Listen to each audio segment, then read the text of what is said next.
Female promiscuity, Wikipedia audio. Promiscuity tends to be frowned upon by many societies, expecting most members to have committed, long-term relationships with single partners.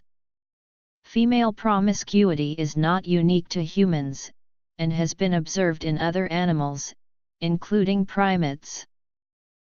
Most societies have historically been more critical of women's promiscuity than of heterosexual men's. Among women, as well as men, inclination for sex outside committed relationships is correlated with a high libido, but social and cultural factors have also been observed to influence sexual behavior and opinion.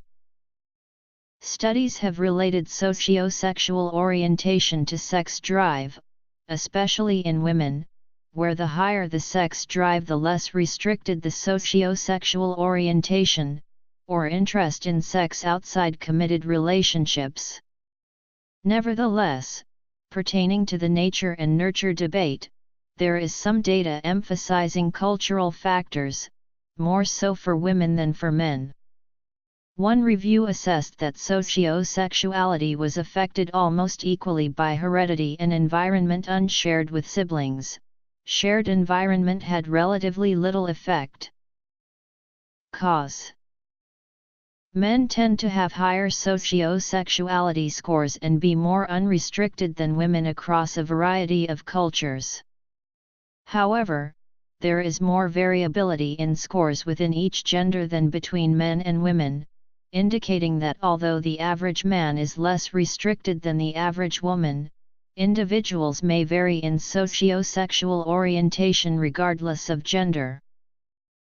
Contrary to popular belief, body esteem in women showed a significant positive correlation with socio-sexual unrestrictedness. So did hip-to-waist ratio and 2 measures of virilization. Finally, still in the same study, alcohol consumption correlated, too, but it is unclear whether the latter promoted the former or vice versa, or if a third variable was at play. It is easier to ensure reproductive success. Females may be encouraging sperm competition between males post-copulation. Multiple sperm lines may confer more variation in traits to females' offspring.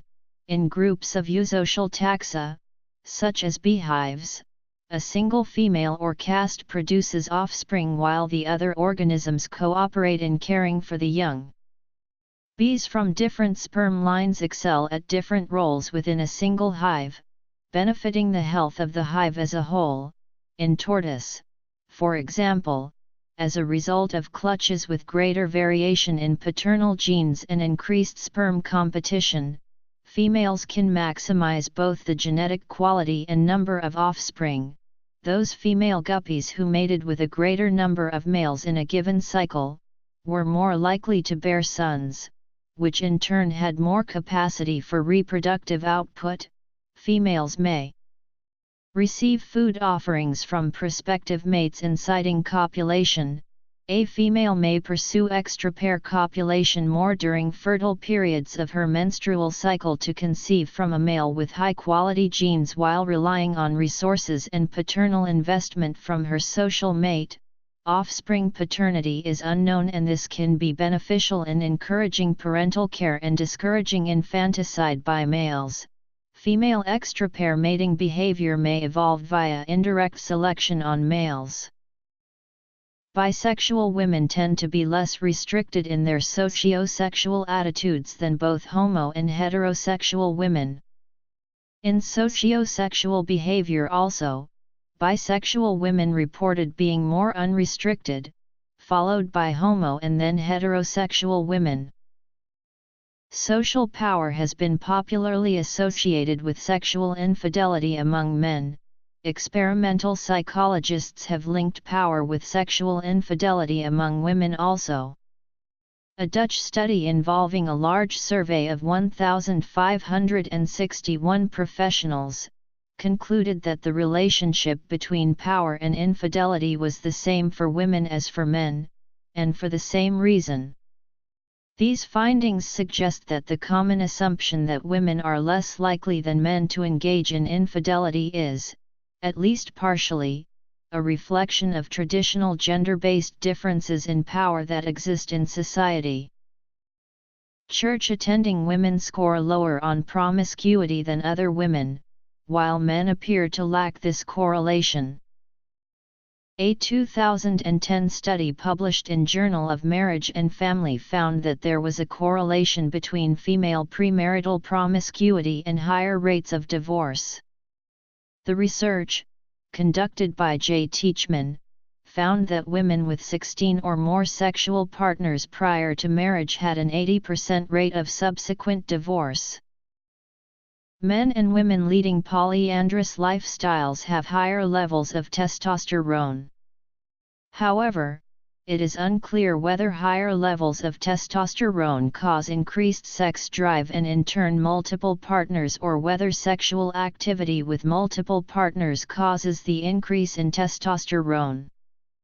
Sociosexuality in women is positively correlated with two measures of prenatal exposure to androgens right-digit ratio, and scores on the Vandenberg mental rotation test, providing some limited support to the virilization hypothesis of female promiscuity.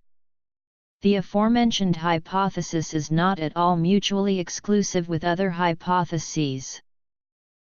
Libido is correlated with the menstrual cycle, so that many women experience an increase in sexual desire several days immediately before ovulation.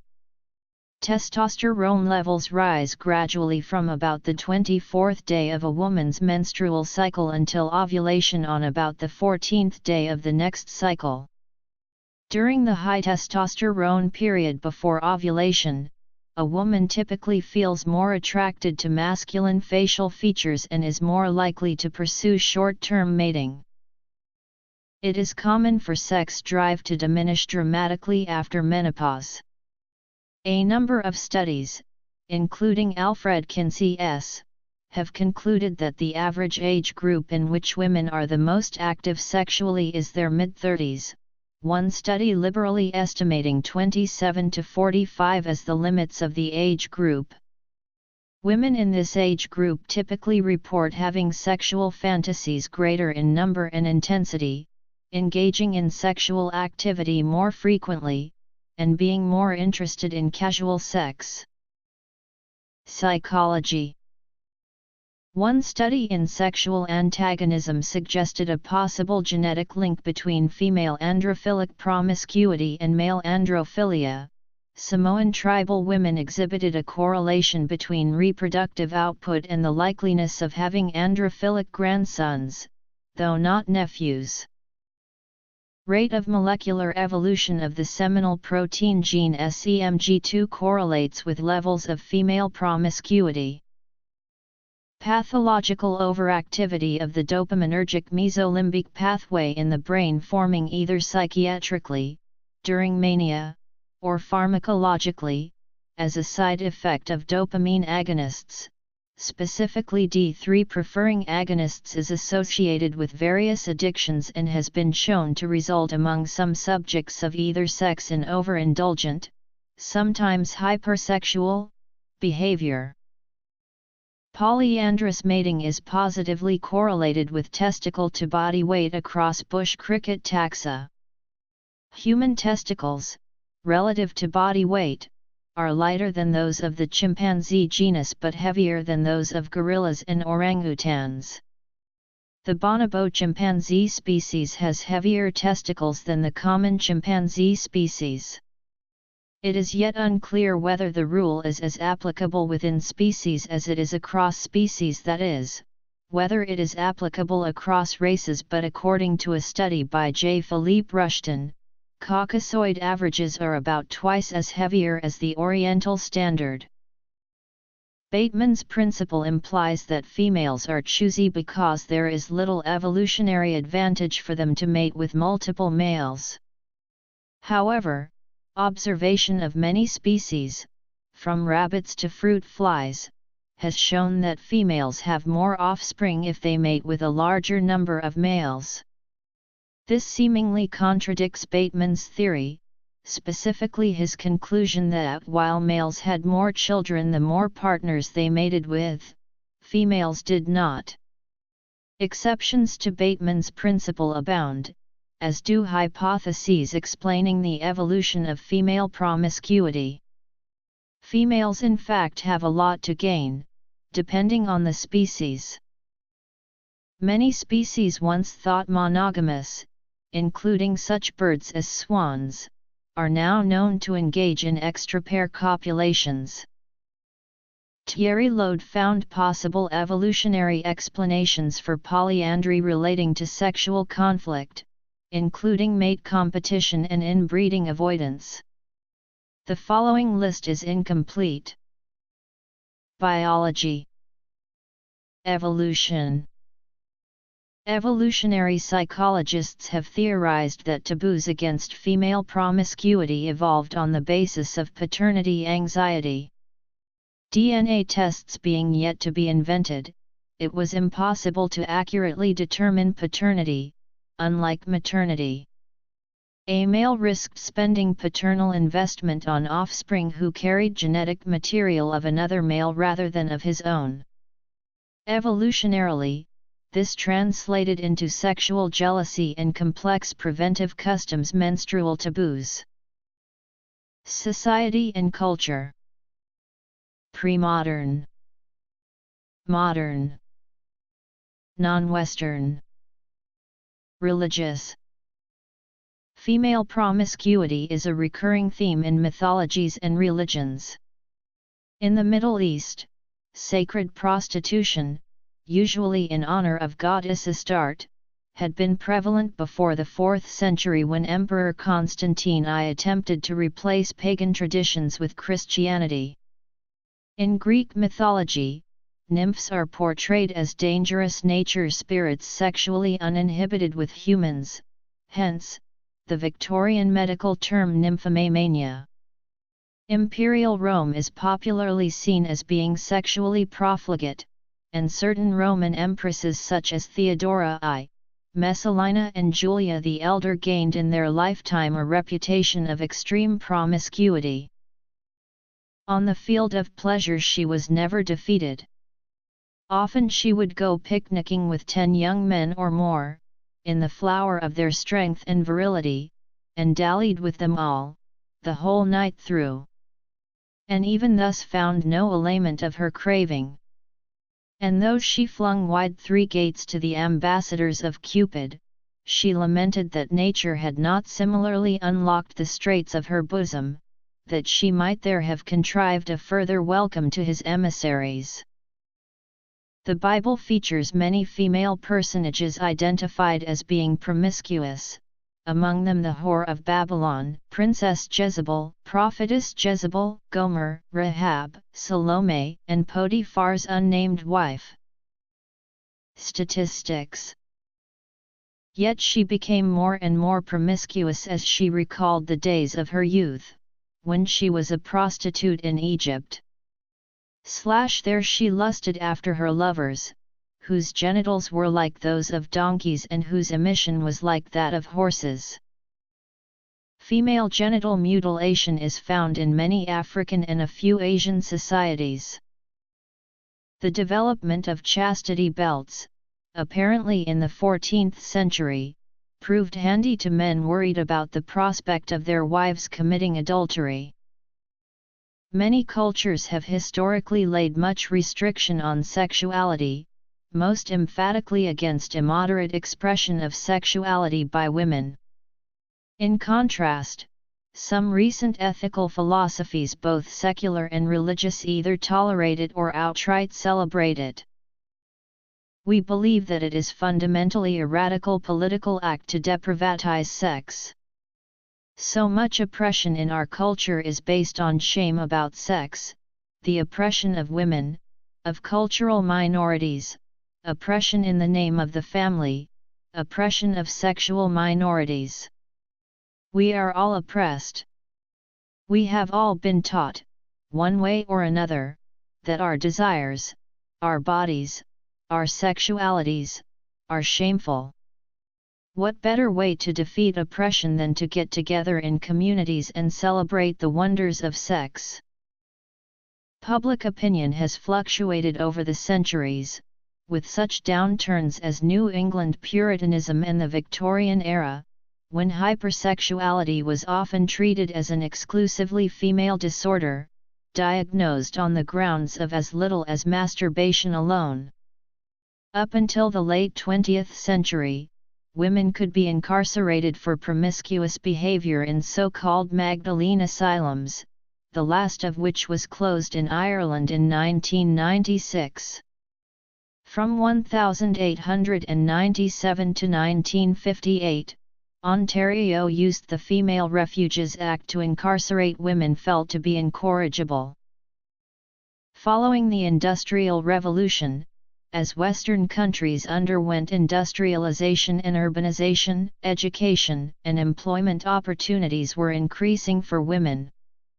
This environment gave rise in the late 19th century to the feminist ideal called the New Woman, a personification of female economic, sexual, and other autonomy which had a profound influence on feminism well into the 20th century.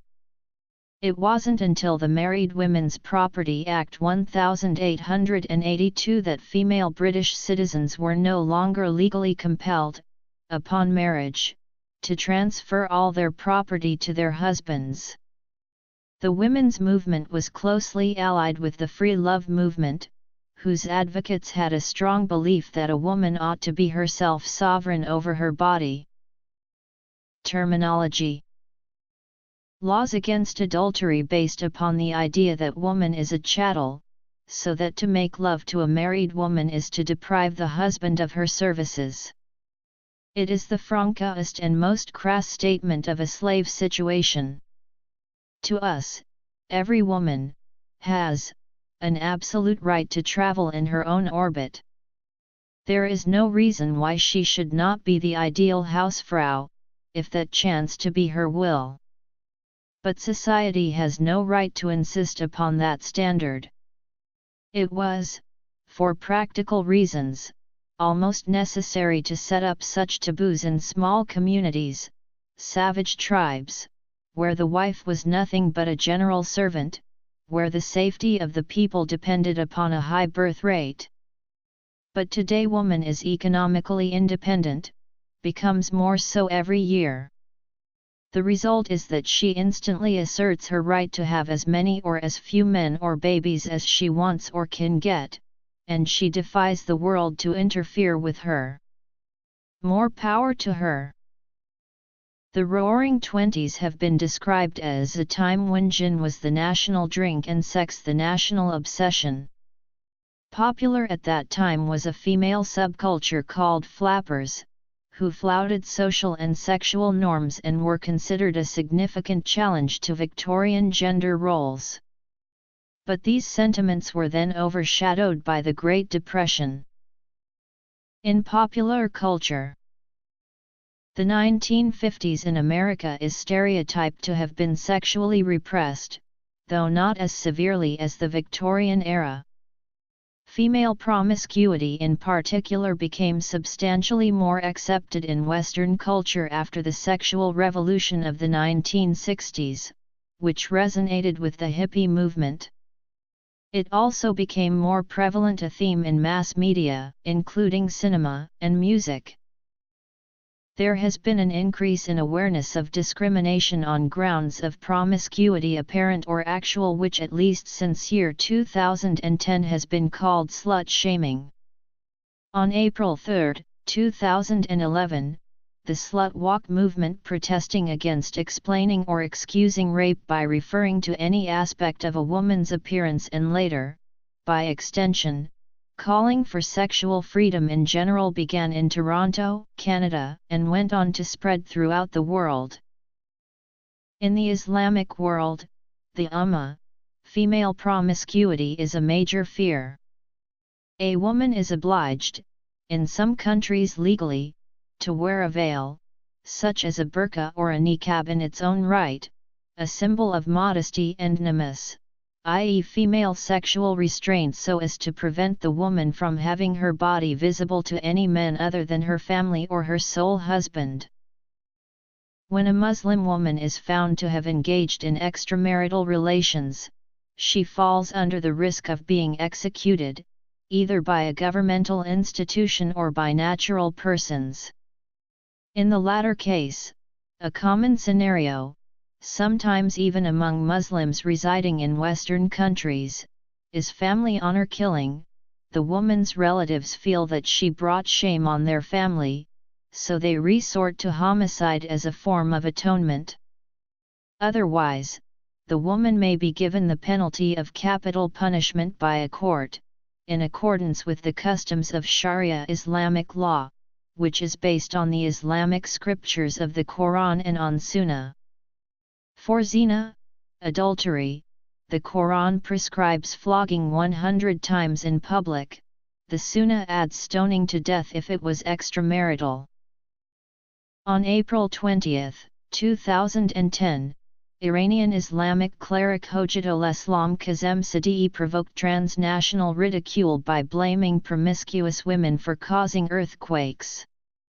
6 days later, on the 26th of April, the American Boobquake Gathering, organized by the blogger Jennifer McCreight and attended by 200,000 participants, was held in response to it. Japan wasn't as soon to be reached by the sexual revolution, originating in the American 1960s. The documentary Japan Female Sexuality touched on the subject from a 1990s perspective, and reported the trend to be increasing. Although polygyny is more common, many tribal societies are traditionally polyandrous.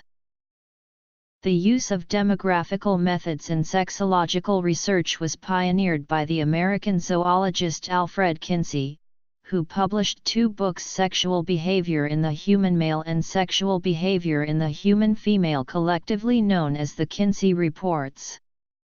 The reports defied the expectations of the public and paved the way for the sexual revolution of the 1960s.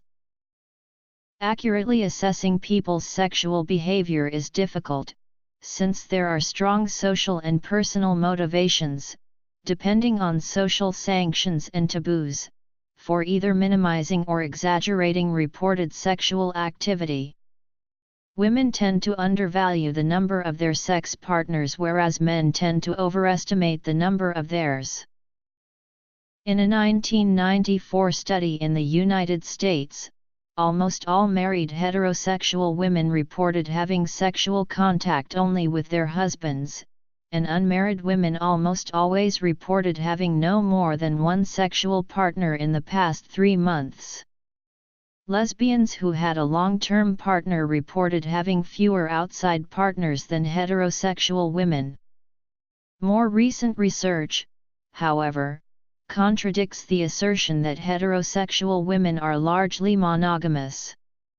A 2002 study estimated that 45% to 55% of married heterosexual women engage in sexual relationships outside their marriage. While the estimates for heterosexual males in the same study were greater, the data indicates that a significant portion of married heterosexual women have or have had sexual partners other than their spouse as well. One international study found women to be more variable than men in their sex drive. International measurements of promiscuity are inconsistent from study to study, varying by the methodology used. Due to practical reason, the inability to survey a country's entire population, all studies of this class are inductive, generalizing about the general population based on assessments of sample groups supposed to be representative of the larger population being studied. For example, in a non-scientific study conducted by the condom-making company Durex, British women reported fewer partners than British men, while the only country where women reported more sex partners than men did was New Zealand, which was also the country where women reported more sex partners than did women from all other countries surveyed. To further complicate matters, a well-known study in general socio-sexuality that surveyed 14,059 people across 48 countries, placed New Zealand, which came right before Slovenia, second to Finland, the United States, in the unisex scores of the same study, came in 22nd. Sexual relations with multiple males are termed polyandry. It has a more specific meaning in zoology, where it refers to a type of mating system, and in anthropology, where it refers to a type of marriage. Sexual relations with multiple females are termed polygyny, but in zoology it can only be applied to heterosexual relations. Polyamory is sometimes defined as non-monogamy with consent of all parties involved, if within or without committed relationships. Attitudinal differences concerning sex outside committed relationships are referred to under the term socio-sexual orientation or simply socio-sexuality. Since at least 1450, the word slut has been used, often pejoratively, to describe a sexually promiscuous woman. In and before the Elizabethan and Jacobean eras, terms like strumpet and whore were used to describe women deemed promiscuous, as seen for example in John Webster's 1612 play The White Devil. Discrimination targeting individuals, specifically women, for sexual behavior deemed excessive, has been referred to, since at least spring of 2010, with the neologism slut-shaming. Cuckold fetish is colloquial for a paraphilia in which sexual gratification is gained from maintenance or observation of sexual relations by a woman with a man or a number of men besides her husband, boyfriend, or long-term male sex partner. The popular slang cougar refers to a woman who seeks sexual relations with considerably younger men. The term fallen woman was used to describe a woman who has lost her innocence, and fallen from the grace of God.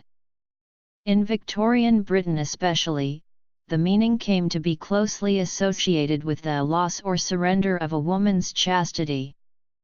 Its use was an expression of the belief that to be socially and morally acceptable a woman's sexuality and experience should be entirely restricted to marriage, and that she should also be under the supervision and care of an authoritative man.